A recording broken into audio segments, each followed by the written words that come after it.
Hey folks, Jeff and Lorena here at Back to Country. Thanks for joining us again, and we hope you enjoy this compilation of our sourdough starter series.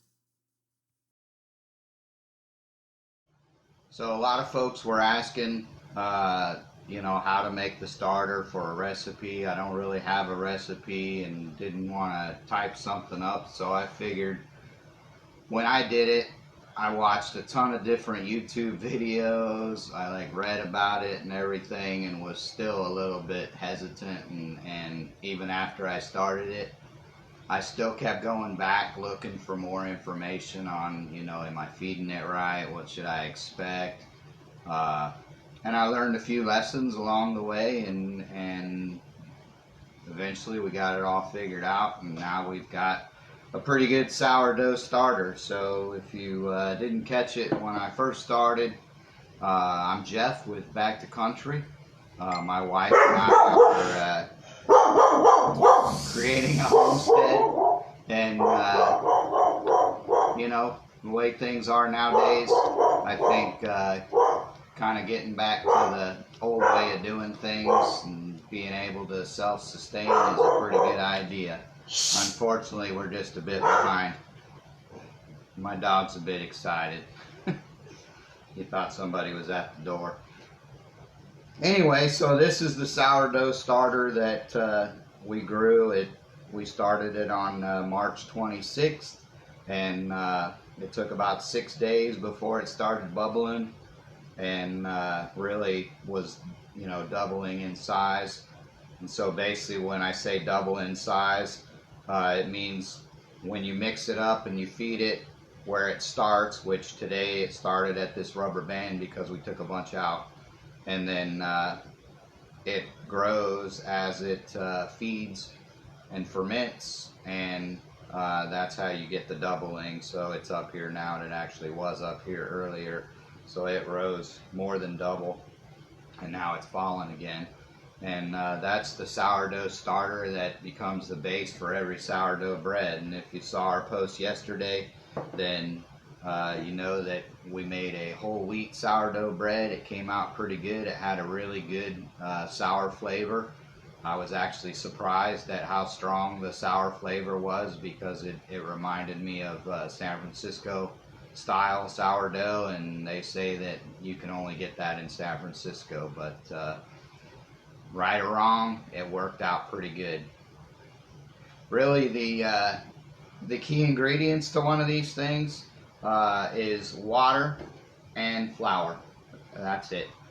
The key thing about the water is it needs to be unchlorinated. So whether it's filtered water, so we currently live in San Antonio, and the water out of the faucet is chlorinated, but we run it through a reverse osmosis filter system, and so that takes all the chlorine out of it and pretty much anything else that's in there. And so our water is just reverse osmosis water. If you use well water or spring water, bottled water, it really doesn't matter, just as long as it's unchlorinated, because the chlorine is there to kill bacteria, viruses, whatever, and yeast that we want to grow. The wild yeast is a bacteria, so your chlorination or chlorinated water will kill it, and you will not get a starter. The next thing is your flour. Now, I know right now flour is extremely hard to come by. We look for it every time we go to the store, and we have not had a lot of luck finding the right kind of flour. And the key thing about this flour is it is unbleached. Now, the other thing that makes this flour good is it's Texas, but I'm sure that gives it its own Texas kind of flavor. But you don't have to have Texas flour, you just have to have unbleached flour. It can be all-purpose flour, it can be bread flour. Some people use rye, some people use a mix. So the only one that I probably wouldn't recommend is whole grain flour or whole wheat flour, because for some reason it's harder for the yeast to digest, and it's just a lot slower. So we use unbleached all-purpose flour. Typically, All you're going to do to start is get yourself a jar. This is just a regular wide mouth quart mason jar. And then you're going to measure out some flour. Now the key thing about working with breads is pretty much everything is done by weight. So I've got a digital kitchen scale here set to grams, and I'm gonna weigh my jar 429 grams, and then I'm just gonna tare it so it goes back to 0. And then I'm gonna add flour to it, and I'm just going to do a real small batch, but typically 50 to 100 grams depending on how much you want to start with. I'm just going to do a small one and start with 50 grams.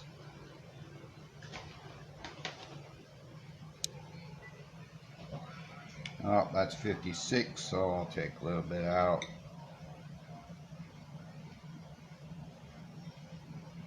And honestly, it doesn't have to be exact. If I were to leave the 56, it really wouldn't matter. So we're going to settle at about 51 there. I'm just going to leave that because, like I say, this doesn't have to be exact. Typically, most of your sourdough starters are going to be a 1-to-1 ratio. So 1 part flour and 1 part water. Forgot my trusty spatula. You don't want to stir it with a spoon. I didn't research why you don't want to use a spoon, but I did see several different ones that said when you're doing your starter, don't use a metal spoon. I have no idea why. I guess I could probably research that and figure it out, but it didn't really seem that important to me. You could either use a silicone spatula or a wood spoon. I use the spatula. I think it works pretty good. They also make some different kind of like wire whisk tools and stuff that a lot of folks use, but they're kind of pricey, like 10-15 bucks, and it's just a stick and a piece of wire, so wasn't something I felt like I needed. As for the water, I actually am going to go a little bit less than equal because I want it to be just a little bit dry. So that right there gives me about 45 grams of water to 50 grams of flour. And then we're just going to stir it up and mix in that ratio. Like I say, it's going to be a little bit more doughy rather than wet. And the benefit of that is that when you mix it wetter, what happens is as the fermentation is taking place and you're getting the carbon dioxide that's forming from the fermentation process, when it's liquid, the bubbles kind of just rise to the top and bubble out, and so what you end up missing is you end up missing your rise. And part of telling how your starter is doing is by getting that rise of the starter as those gases form in there that creates bubbles in your dough, and that really gives you a good rise. And that's how you get your doubling. So the reason I'm going small on this is because I'm going to add to it every day. Not tomorrow, but the next day. Well, maybe tomorrow, we'll see how it's acting. But a lot of folks will divide and throw away half of it. I don't like to throw away any of it, so rather than starting out big and having to throw a bunch away, I'm going to start out small and then add to it. the reality is in the first few days it's not going to be that active anyway. You know, you're trying to pick up wild yeast that they say is in the air, as well as there's probably some wild yeast in the flour itself. So that's probably why the unbleached flour is not successful, because the bleaching process, I think, kills all the yeast in the flour, and there might even be some leftover residual stuff that a lot of recipes actually say don't use bleached flour. So if you go to the store to buy flour, you gotta find that unbleached stuff.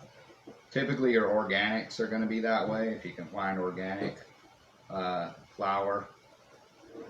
Anyway, the other thing I'm doing is just trying to clean the sides. The reason you want to clean the sides is if you leave a bunch of the starter on the sides, then that basically promotes the growth of molds, other bacteria, whatever. In the fermentation process, it actually creates alcohol, and so I believe the alcohol keeps the starter from going bad. But if you leave stuff on the sides, you can see some moldy growth that you'll have to clean off. It doesn't get in the starter, and it doesn't contaminate the starter. If that happens, just scrape it off and throw it away. Make sure you then clean your spatula so that you don't get it back into your starter. But starters are pretty resilient. You can do a lot of I mean, I've heard stories of folks that forgot to feed them for months and took them out and they looked really horrible, and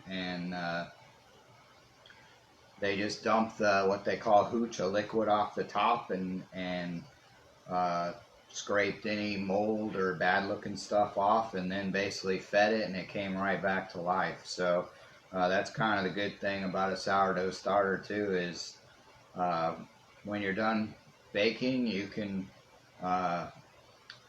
feed it or not feed it and put it in the refrigerator for months. I've heard stories of it being in the fridge for months without being fed or anything, and take it out and feed it again, and as it warms up, it comes right back to life and keeps going. So they're very resilient. And of course, when you can't find yeast in the store, there's a great place to get yeast. So I know we didn't do a very good job of getting the word out on this, and we're kind of new to this social media thing, and you know, we really did it just to share our homesteading adventure as we work towards building our homestead and learning new skills and refreshing some old skills. We just figured we'd document it and share it, both for our own prosperity as well as helping other folks that want to learn. So we were kind of surprised with the reaction to the sourdough bread that we posted yesterday. It was, wow, I mean, overwhelming. A lot of people that had comments and you know, enjoyed just chatting back and forth about sourdough. You know, I think these times right now, I've seen a lot of folks saying they can't find yeast and whatnot, so this is a great alternative. And you know, this is, to me, one of those Great Depression skills that our grandparents knew how to do when they survived and went through all that in the past. So we don't have it that hard these days. But anyway, we're going to come back every day, same time, 7 p.m. Central Time, and we're going to check on the progress of this starter and show you how to feed it and how to take care of it, and you know, after a few days, hopefully we'll be getting reports back on how other people's starters are doing. If you didn't make it to the live thing, that's okay. The video will be posted. Please share it with your friends so other folk can see, and hopefully more and more will join us at our 7 p.m. live. Some folks asked me, you know, what else we did with the starter today. We started out this morning with breakfast, which was the loaf of bread we made yesterday. My wife made a wonderful sourdough toast with avocado, ham, egg, and fresh tomato on it, and dang, it was delicious. And then for dinner tonight, we made a sourdough pizza, and man, I gotta say that thing was pretty darn good too. Maybe one of the best pizzas I ever had. Definitely high-end restaurant quality. But it was fun to make, and it's definitely fun to eat. You can probably get a sneak peek of it there in my background. There's about half of it still sitting on the stove. So if it wasn't for social distancing, I'd say come on over and have some pizza. But unfortunately, you know, we're social distancing, so sorry. But hopefully it won't be long and you'll be making your own. And we'll work to get this figured out so we can answer questions and stuff on the next go round. Thanks a lot for joining us, and we hope to see you around more. Blessings to all of you, and have a great evening. Hey folks, Jeff here at Back to Country. Welcome back for day 2 of our sourdough starter program. So yesterday, if you saw our video or if you were here for the live, we put together this sourdough starter basically using a 1-to-1 mix. A little bit lighter than a 1-to-1 mix. We used 50 grams of unbleached all-purpose flour and 50 grams, well, we actually did 45 grams of water because I like to make it a little bit drier. So typically, by day 2, you don't really have to do anything because normally your starter is not active on day 2. However, after 24 hours, we've got a miracle starter here, and actually I think it probably has more to do with the heat and humidity. Today was a rather warm day, and I checked the temperature of this starter and it was actually about 80 degrees. It was sitting in a relatively warm place.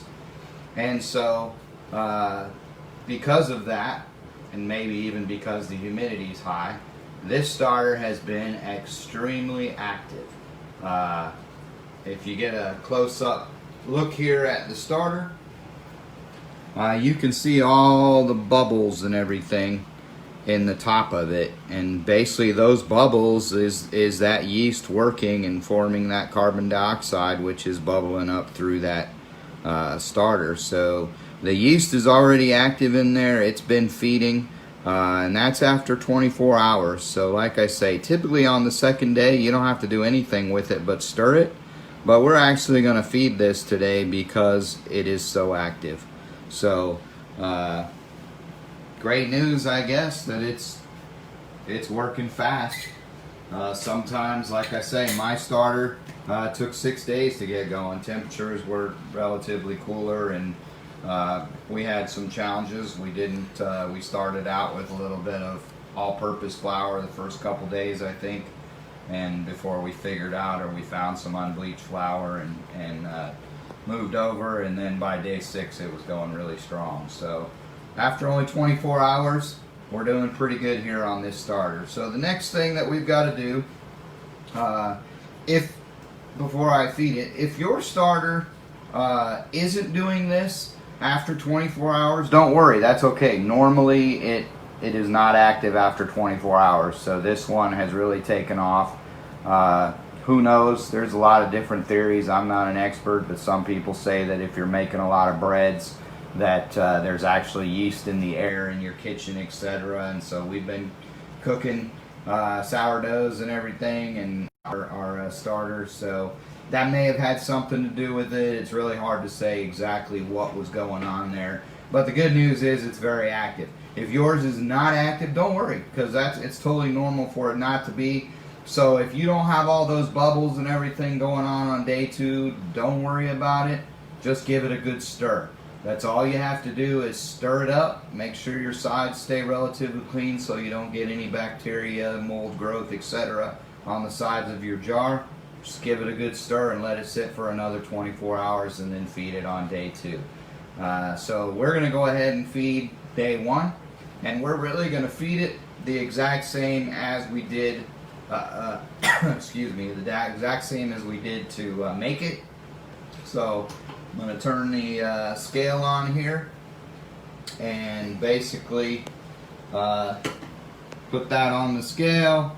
It says it's 22 grams, which really doesn't matter because I'm going to tear it back to 0. And then I'm going to grab my flour and I'm going to add another 50 grams of flour.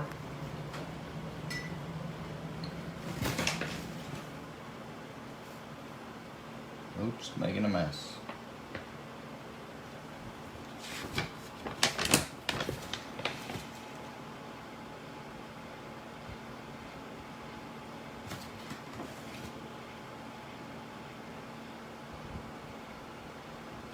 No, I did that yesterday too, 51. So 51 it is. Close enough. Like I say, it does not have to be exact. You just want to get relatively close, and you can feed it more, you can feed it less. The main thing is that your water and weight ratio are generally, your water and your flour, the weight ratio is generally going to be the same. So we've got 51 grams there. I'm going to bring that up to 100 grams. I like to keep mine a little bit drier, so I sometimes shorten the water just a little bit.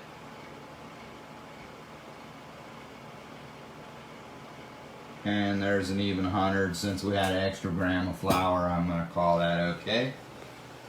Turn off the scale.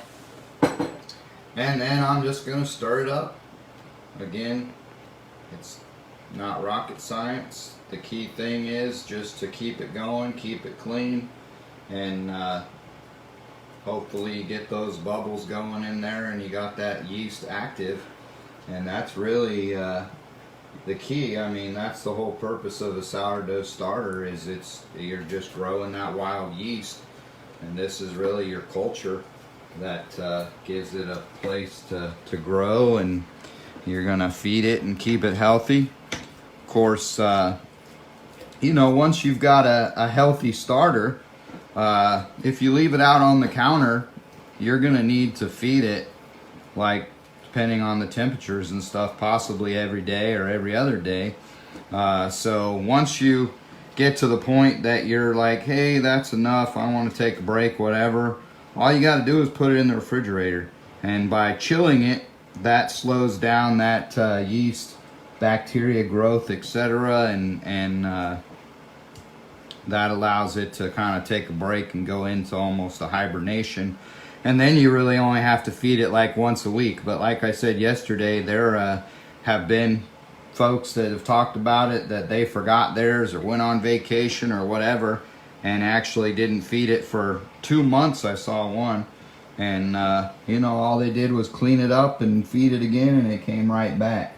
My cousin today sent me a nice little deal that his wife has been doing some stuff, sourdough work, whatever you want to call it, and she has dehydrated her starter and basically just dries it up. It almost looked like potato chips, and then she just kind of put it in a jar, I think, and then there was she had a book that told her how to reconstitute it, and basically just add some water to it. You know, there was a weight ratio of water to the dried starter, and she'd add that water to it, and showed me a picture of bread she made yesterday that it took right back off. So that's pretty awesome. The good news is that there's a lot of different stuff you can do if you're willing to spend the time to learn about it. I mean, it's pretty resilient stuff. So that's all we really needed to do, is just feed it. And I'll of course clean the sides of the jar and clean it up again, just so that again we don't get any growth or anything like that. As you go along and you continue to feed, you know, you're going to get more and more and more. Now, a lot of people, what they do is they cut it in half, and then they discard half of it and then feed it so that they don't get too much of it in the jar or whatever. I like to just keep adding to it until I get to the point where, okay, I can't fit any more in the jar, and then that forces me to either cook something, which is what I've done so far, or we'll have to figure out something else, like maybe try to dehydrate it or discard it. You know, I hate to just discard anything. I'm don't like to waste, and so there's a lot of recipes out there that you can use your discard to make a lot of different things. The other good thing is, I read about one person actually said they add it to their compost, and that it doesn't do anything bad to their compost piles. Seem to be great in their compost. So you know, if you got to throw some out, at least you can throw it in your compost pile. It doesn't go to total waste. But so far we haven't had that problem, because there's always something to bake with it. So that's the gist of day 2. So we'll be back tomorrow to check on it again, and we'll probably feed it again and see how it's going. Oh, one other thing. The other thing you can tell that's different about the starter is the smell. If you smell it on day 1 when you make it, it smells, I mean, literally like flour and water, like a paste. It doesn't have any other smell. It's just that plain, bland flour smell. And as it begins to bubble off, that carbon dioxide is actually making a smell. So you can give your starter a smell, and it smells different. If I smell this one, that's our older starter, I mean, I can smell alcohol, I can smell sour. I mean, it smells very sour, like a good sourdough bread should. And that's kind of the aging process. As it gets older, it gets more and more sour, and if you want it even more sour, you can do things like add rye flour to it. There's like a whole list of things I read on the internet about how to make it more sour. We haven't had that problem yet. Ours was surprisingly very sour. I really liked it. I would compare it with a San Francisco sourdough any day of the week. It was really good. So anyway, that's where we're at. Thanks again for joining us, even if you're watching the video later on. Thanks for your support, and thanks for watching. I hope that it helps, and that you make a sourdough starter that works out great as well. God bless you, and thanks again. Have a nice night.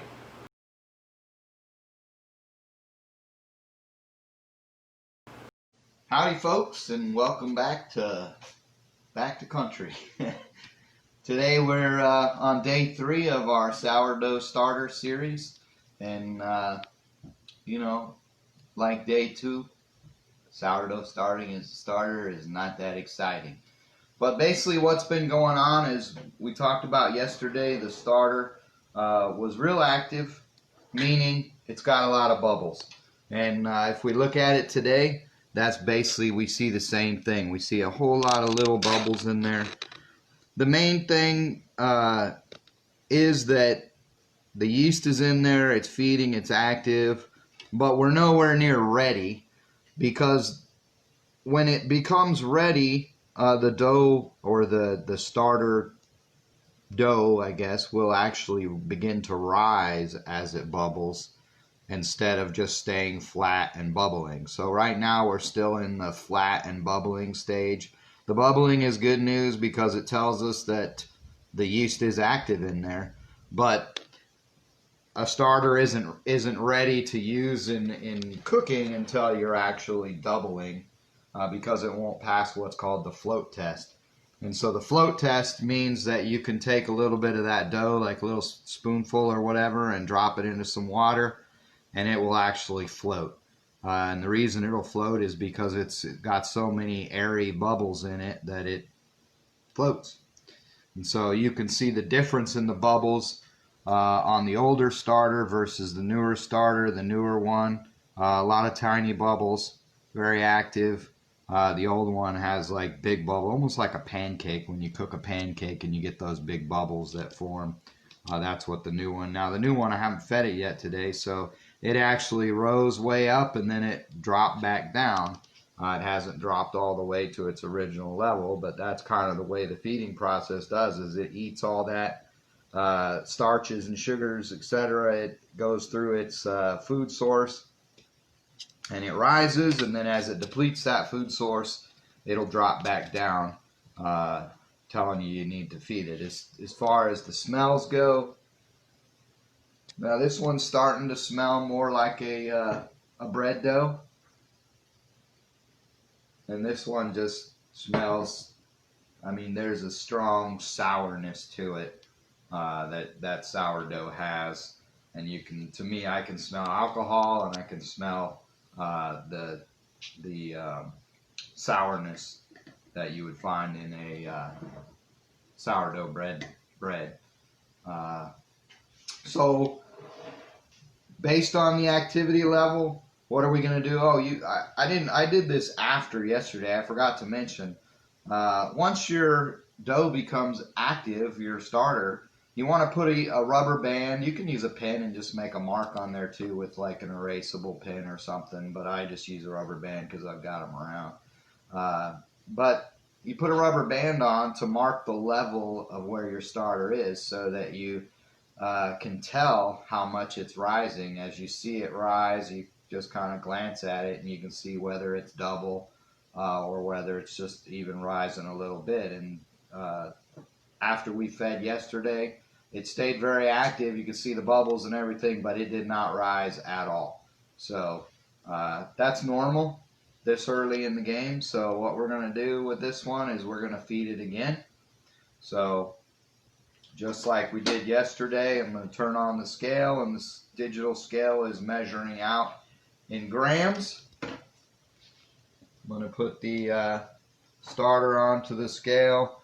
The starting weight is 617 grams, which doesn't really matter because I've got a tare button which resets it to 0. And then I'm going to add 50 grams of unbleached flour.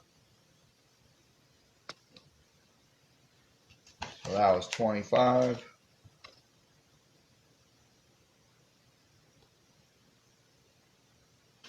44.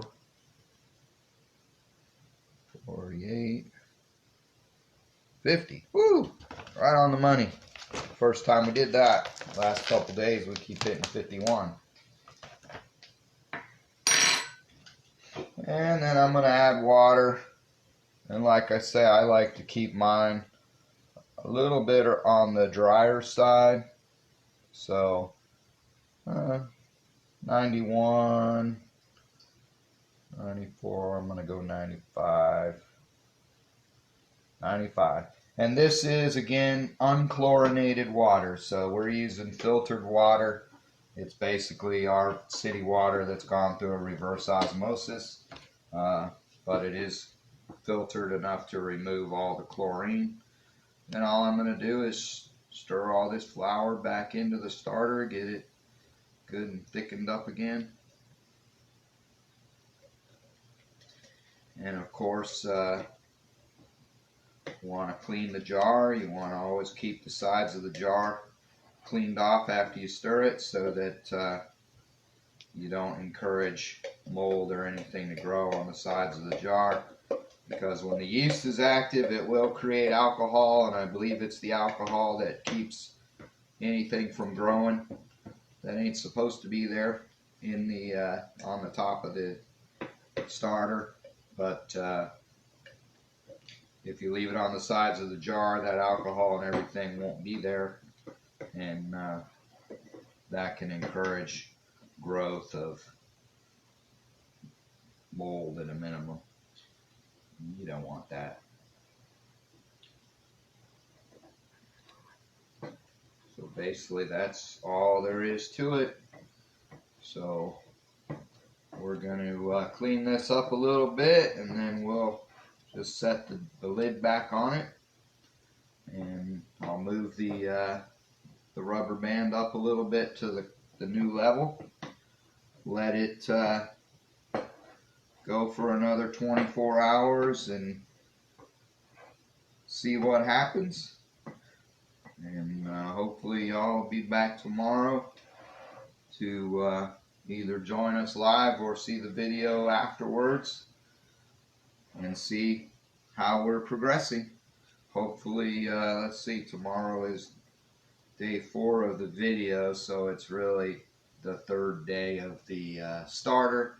This one took about 6 days before it was actually ready to use. This one so far seems to be progressing a little bit faster, so we'll see. Maybe it'll be ready in less than 6 days. We'll play it by ear and see what happens. So see y'all tomorrow at 7 p.m. Central Standard Time. Thanks again for watching. Have a blessed day.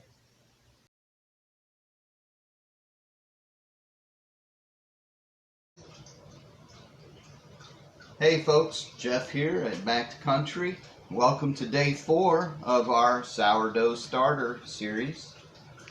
Pretty exciting over the last 24 hours as far as sourdough starter goes anyway. This is our sourdough starter that we've been working on, and if you notice, the rubber band marked the level at which we started, and we got a good rise. Didn't quite double, which what we're looking for typically is for it to double, and that's kind of to say it's ready. So we're not quite there yet, but we are doing really good. So what we're going to do, same thing that we did yesterday, we're going to feed it, and we're going to do the same thing of weighing it, feeding it. We're going to feed it 50 grams of flour and a little bit less water. Alright, so we've tared it on the scale just like every day. Get 50 grams of flour in there. 28, 41, 50. Dang, got lucky on that one. So there's 50 grams of flour. We're going to add our unchlorinated water. And our water is at 80 degrees. If you've been wondering why I use this pot, I do use it to make coffee, but I also like it because it's got a thermometer on the top. So that tells me what the temperature of the water is. So if the water were cold, for example, I would actually heat it up and get it up. I like it around 80 degrees. If it's a little warmer, that's okay. If it's really in the 70s, it's probably okay. I just like my water to be around 80 degrees in the starter, just to try to keep it more active. When it's a little warmer, it's a little more active. So stir it up.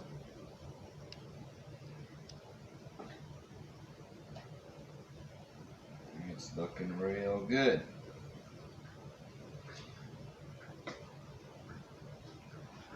Now today we went to the grocery store. Of course, you know, these days going to the grocery store can be quite an adventure. We you know, put on our masks and all that kind of stuff and went out to the grocery store. And the good news was the shelves were actually fairly well stocked. We've got here in San Antonio, H-E-B is one of our favorite stores to go to. We went to the local H-E-B, and I was actually surprised at how well stocked the shelves were. As a matter of fact, I bought several bags of flour. They had bread making flour, whole wheat, white whole wheat, all purpose, and all of them from King Arthur flour, which King Arthur flour is always unbleached and good to go for this kind of stuff. So I was able to get a good selection of flour, and probably going to make some bread tomorrow if everything goes according to plan. So I'm just stirring this a little bit better, trying to work some of these flour chunks out of here. And then of course do like we always do and clean the sides. But since I'm going to make bread tomorrow, I'm also going to feed this starter. And so this starter, if you notice, the glass is dirty up to here, and that's basically because this starter rose all the way up to there. But I didn't feed it yesterday. I can smell that real good and sour. And we let it fall back down. It's still bubbling, it's still active. So it had enough food in there to keep it going.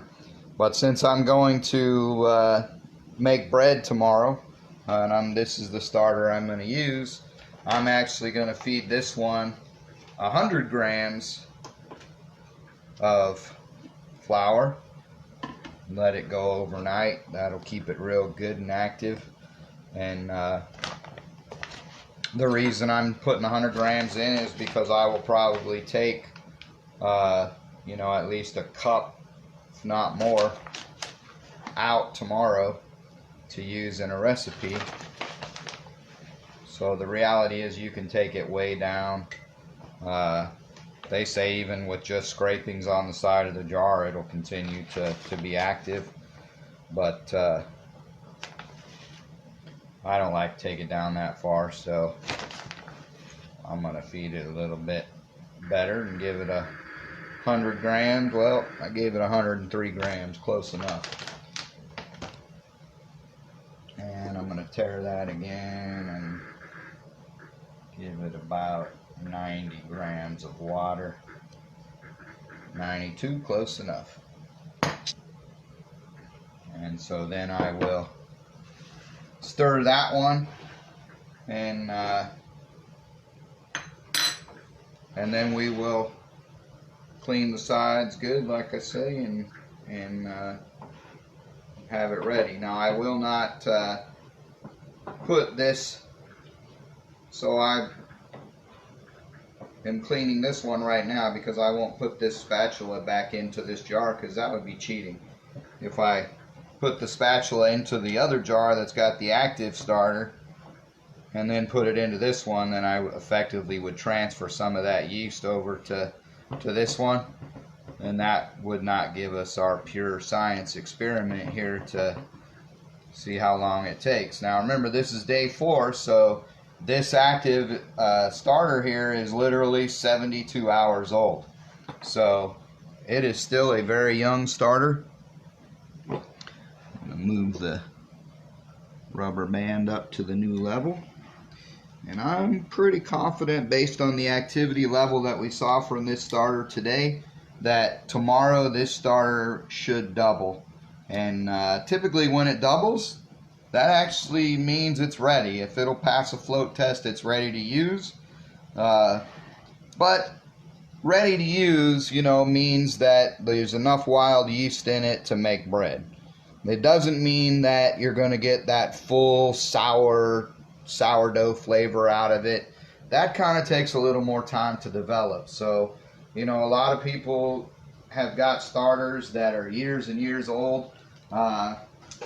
Science seems to think that once a starter reaches about 2 months of age, that's probably about as good as it's going to get. Whether that's true or not, I don't know, because I haven't used a starter that's hundreds of years old. Of course, if you go to the Food and Bread bakery there in San Francisco on Fisherman's Wharf, their bread is very good, and they say that their starter, the mother dough as they call it, has been going since the original recipe in the 1800s. So it's pretty good. But the bread I made the other day, I would put side by side with their bread any day. It was real sour, tasted great, I loved it, had a good flavor. So it doesn't have to be 100 years old to be delicious. So we're going to stir this one up and let it get active overnight and be ready to cook some bread tomorrow. Other than that, that's pretty much all there is for the sourdough starter on day 4.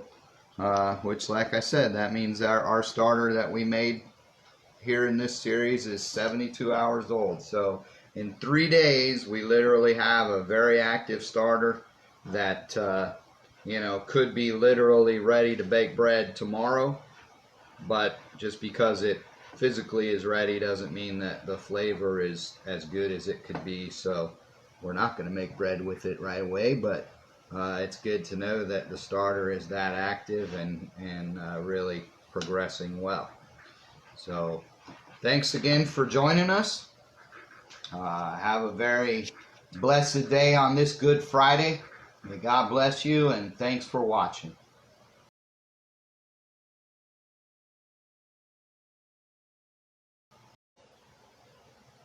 Hey folks, Jeff here from Back to Country. Welcome back for day 5 of our sourdough starter series. Today is going to be our final day because we have accomplished or achieved our goal. Here is our sourdough starter that we've been working on from the beginning. It is very bubbly and active, and as you can see from the line here of debris, it actually rose yesterday all the way up here to the top and then came back down ready to eat again. Also, when you smell it, I can smell a very distinct sour, little bit of alcohol, fermented like smell. So the only difference between the new starter now and the old starter is the old starter has much more of a beer like smell, very sour, and you can smell the alcohol in there. That yeast is really working. Remember, we did not put any yeast in either of these. That is all wild yeast that has come out of the air, out of the flour, etc. An interesting thing, if you follow our posts, last night, remember, we fed 100 grams to this one, getting it ready, and of course yesterday it was in a jar this size. Last night I looked at it and saw that it was rising. It was almost to the top. I took the lid off, and boy, it just kept going. If I hadn't have done something, it was going to come out over the top and spill. So basically I moved it to this bigger jar in order to prevent it from spilling. And it's still, even after I moved it, this was the rubber band, what the level was, and it still rose way up in this jar and made quite a bit. Of course, we used it today to make bread. And here's a beautiful sourdough bread that we took out of the oven about an hour ago. Man, it smells wonderful. So if you're wondering about sourdough bread, how do you tell if it's cooked right? You give it a thump on the bottom, and you can probably hear that it sounds hollow, and that's how to tell you got a really good one. Not to mention the smell, and it's going to be awesome to eat it. Anyway, so I am confident that this sourdough starter will pass a float test at this point, because you can just see all the bubbles and everything in it. It's very active, just like this one. So there's not much left to do. So then the question is, okay, so the starter is ready to cook with. What do you do with it now? Well, at this point, I would make pancakes. I would say make pancakes, make pizza dough, make something that you don't really care as much to have that really sour taste, because letting this age some more, keep in mind we're on day 5, so this is only 4-day-old starter, so it doesn't have a lot of age to it, and it takes more time to just really get that sourness going stronger and stronger. Over time, it's just going to get better and better. And like I say, if you make bread with your starter and you say, you know, I want it to be more sour, you can do an internet search, and there's a lot of things you can do to make them more sour. I think probably one of the most common things is just to use rye flour, and so one of your feedings, feed it with rye flour. Another thing is, sometimes when you don't feed it, it'll develop like a liquid on top. They call it hooch. I haven't had that happen yet because I've been feeding regularly. I believe that when you don't feed it and let it kind of die off a little bit, that it'll develop that hooch, which is really just an alcohol and an acid base. and they usually say pour that out and continue on with your starter. If you mix that in instead of pouring it out, it actually does put more of those acids in there, which give it that sour flavor. So different things you can do, but definitely worth researching if your starter is not producing the level of sour that you're looking for. But before you do that, let your sourdough starter get some age on it. Let it, I would say let it get at least a month before you really feel like you need to tweak it. This one here, let's see, what's the date today? Is the 11th, and we started on the 26th, so it's 2.5, almost 3 weeks old. So it's not even done, in theory, developing flavor yet, but it produces plenty of sourness. We've been real happy with the quality of the bread we've got thus far, and everything I made with it has been delicious. So we're going to keep aging it and let it go. As you feed, what do you do with the excess starter? With this one, we could split it off at this point, because if I feed it again today, which I will do, it's going to expand again, and you can see it came this high last night. So if I were to feed it another 50 grams today, it would probably reach the top and maybe even bubble over. So I'm only going to feed it 25 grams just to maintain it. But it's at the point where, either of these yeast, let's say, for example, you got friends that want to get started. Instead of making them go through this process that we went through of starting a sourdough starter from scratch, all you need is a spoonful. Put a spoonful of that into another jar and then feed it, and bam, it'll take off and be active, and within a day it'll be just as active as this, and then you're ready to do a big feeding on it if you want to bake with it or whatever. So managing your starter, you of course can put it in the refrigerator, and by cooling the temperature down, that slows down the yeast, makes it less active, and once you put it in the refrigerator, they say that you can feed it once a month and it still stays good. I've heard stories, like I say, 2 months. Some people have said even longer. I don't know what the record is for the longest ignored starter that came back to life, but you can dehydrate it, you can refrigerate it. There's a lot of things you can do, so you don't have to stay in the habit of feeding it every day. Now, while you're building your starter and you're trying to get that sour flavor out of it and everything, I recommend leaving it on the counter, keeping it active, keeping it warm. If you were doing this in the winter, for example, somebody I talked to today was talking about their house being too cold. So what can you do? Well, you find a warm place in your house. You can put it inside your oven and leave the light on. That keeps it warmed up. If you have a laser thermometer, for example, you can get them for 20 bucks or less at Harbor Freight. Take that laser thermometer around your house and start looking for a warm spot. It could be on top of electronics, on your computer, on your cable box, a modem box. Pretty much anything that is powered on all the time is going to create some heat. So find one of those spots. You can put it on top of your refrigerator, and that's going to be warmer. It doesn't have to be in your kitchen. I wouldn't recommend putting it in your bathroom, but just about any other place you can put it. And if you create a little extra warmth, that's just going to make it even more active. Of course, down here in Texas, cold isn't typically a problem we have, but some winters it can get a little chilly, and maybe you don't keep your house that warm and you want to accelerate it. Find a warm spot. That's really all you got to do. So keep it active, keep feeding it, split it off and cook with it, or split it off and give it to a friend. Worst case scenario, if you got to throw it out, put it in your compost pile.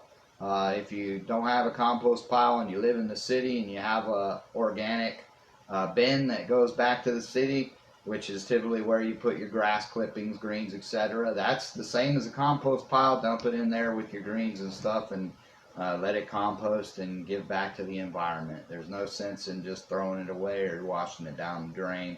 There are a million things. There's actually You can do an internet search. There's websites out there that give you tons of ideas to what to do with your discard, and it's mostly ideas to bake with. And who knew there were so many darn recipes out there for sourdough. So have fun with it, you know, keep feeding it, make it better. If you discover ways that you did something different and it really made it awesome, then share it. Let us know. Come back to our site, Back Country, and put a note out there for us. We'll get it out to everybody. Or we're sharing our adventure, trying to share things that we've learned along the way that just make homesteads better. As a matter of fact, we've got a video that we're about to publish, which is how to make barbacoa. And if you've ever been to Texas or to Mexico and you've had barbacoa, damn, it is good. And I bet it would even be good on sourdough bread. Who said you only have to eat it on tortillas? Anyway, have fun out there. Keep sharing. And, you know, please like and subscribe our YouTube page. And follow us on Facebook, and we're going to keep on sharing great content. Are you going to name it? Ah, my wife reminded me of something. So they say that when you make a sourdough starter, that you're supposed to name it. So, you know, we decided that based on the sign of the times, that a good name for this one would be Hope. Because dang, we hope things get back to normal, and we hope that you know, all this plague business, whatever, virus, whatever, goes away and things get back to normal real soon. So we're gonna call this Hope, and at a minimum, we hope some folks get some great sourdough bread out of it. But hey, tomorrow is Easter. You know, enjoy your Easter. God bless y'all, and thanks for joining us again. Have a blessed day, and we'll see you around the channel.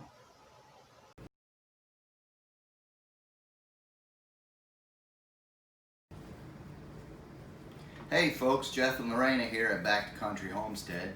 Today we're out of the woods and back into the kitchen, and we're talking about our sourdough again. So here we got our sourdough starter.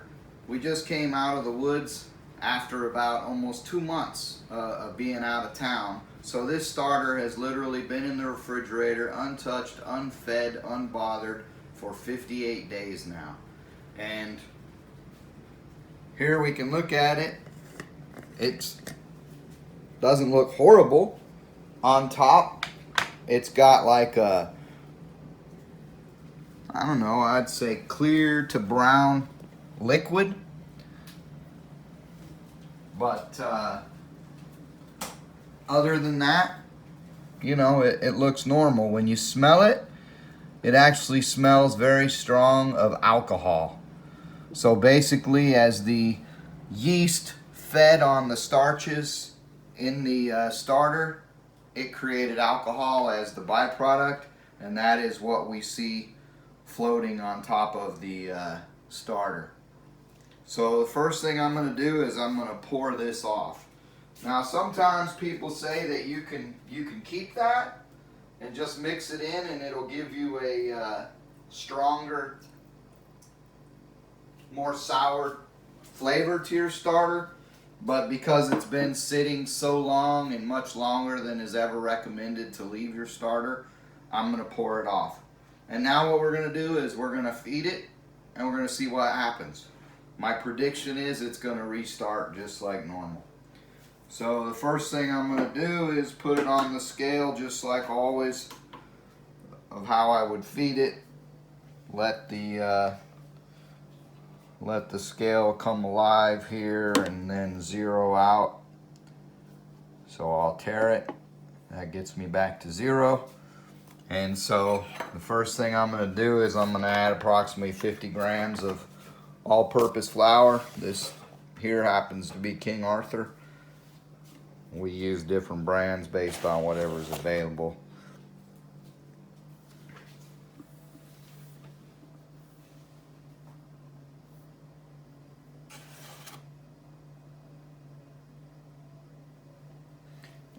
at 51 grams, close enough. And then the next thing I'm going to do is I'm going to add water. Now you can add equal weight of water. I typically like to add a little bit less because I don't like to get it too runny. I did heat this water up just a little bit, so right now the water is about 104 degrees. So I didn't really get it hot. I just wanted to warm it up because this has been in the refrigerator. And remember, bringing everything up to higher temperatures helps. But you don't want to get it so hot that it would kill any yeast in there. So you really just want it, warm and around 100 degrees, anywhere from 85 to 105 is probably considered warm and not hot enough to kill anything. So I'm going to take this up to about 90 grams, maybe 91 would be perfect, and I got 92, close enough. So I wanted to do approximately 40 grams of water and 50 grams of flour. We weren't exact, but that's okay. We were close enough. And so now we're just going to mix it all up.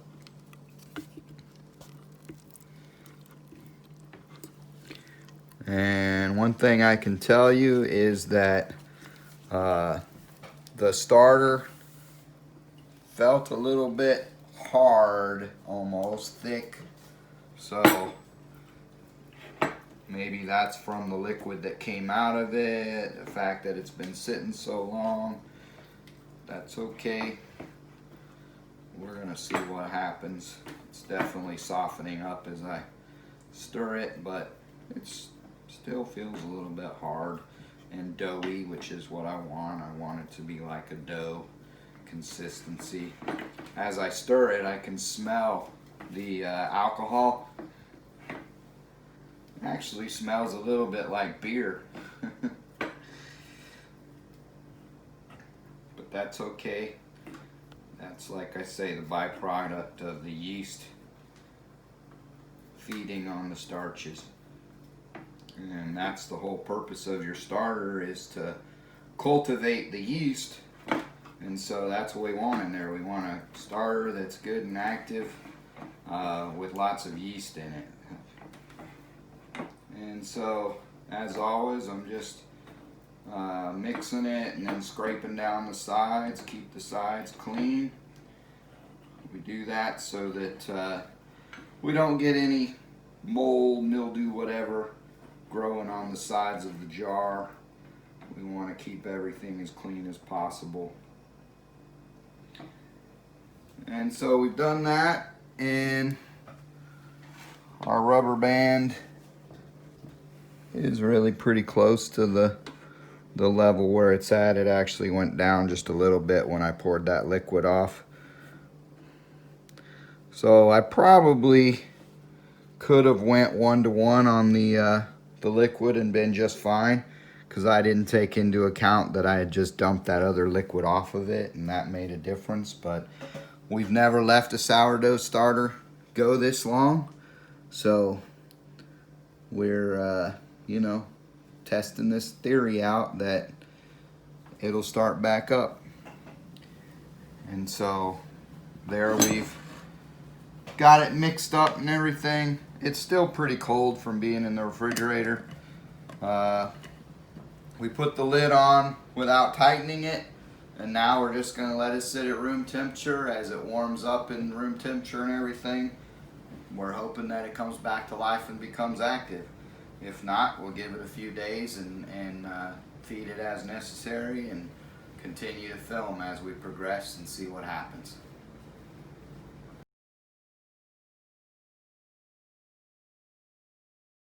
As expected, folks, the sourdough came right back to life. Everything is good. Thanks for joining us. Don't forget to like and subscribe. God bless.